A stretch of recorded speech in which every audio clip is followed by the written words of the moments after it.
ये लड़का इतना सुंदर है कि जो भी इसे एक बार देख ले तो वह पागल हो जाएगा, इसीलिए ये स्कूल में हेलमेट पहनकर रहता है। जब ये लड़का स्कूल जाता है तो ये लड़की बिना उसे देखे उस पर टोट मारने लगती है। लड़का बिना उसका जवाब दिए अपनी सीट पर बैठ जाता है। पास में बैठी लड़की लड़के को हौसला देती है और कहती है उसकी बात का बुरा मत मानना, उसे अपने पैसों पर बहुत घमंड है। क्लास खत्म होने के बाद लड़की बाहर किसी से फोन पर बात कर रही थी, तभी एक लड़का आता है और उसे प्रपोज करता है, पर लड़की उसके कपड़ों को लेकर मजाक बनाने लगती है। पहले ब्रांडेड कपड़े खरीद लो, फिर आना मुझे प्रपोज करने। लड़का दुखी होकर वहाँ से चला जाता है। तभी ये लड़का आता है और लड़की को समझाता है, पर लड़की उल्टा उसका भी मजाक उड़ाने लगती है और अपनी महंगी गाड़ी दिखाते हुए कहती है ये तुम्हारी औकात से बाहर है। लड़का कुछ नहीं बोलता है। तभी एक बहुत बड़ी गाड़ी आती है जिसे देख सब लोगों की आंखें खुली की खुली रह जाती हैं। तभी एक गार्ड निकल कर आता है और लड़के से बैठने का इशारा करता है। यह देख लड़की को यकीन नहीं होता।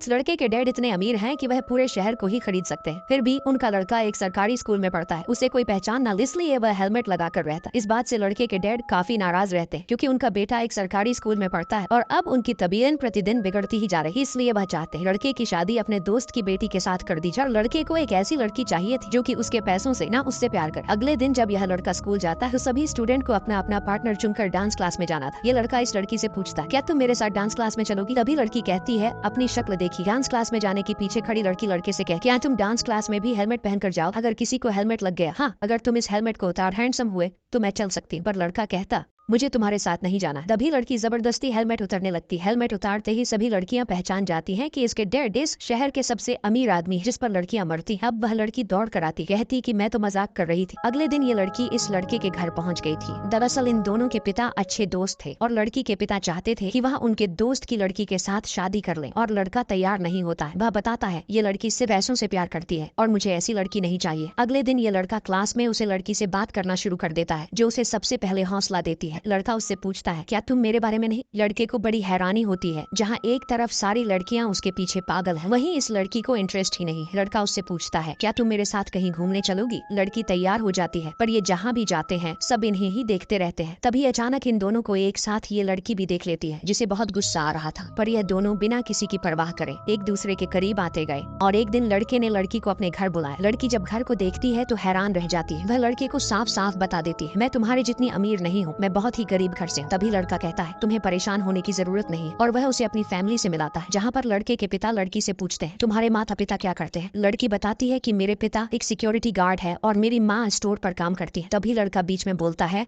और अपने पिता को बताता है ये अपने क्लास की टॉपर भी है। पर लड़के के पिता लड़की से कहते हैं तुम सोच भी कैसे सकती हो मेरे बेटे के साथ शादी करने की? तो लड़के के पिता लड़की की गरीबी का मजाक बनाने लगते हैं, जो कि लड़की से सुना नहीं जाता, और वह वॉशरूम में जाकर रोने लगती है।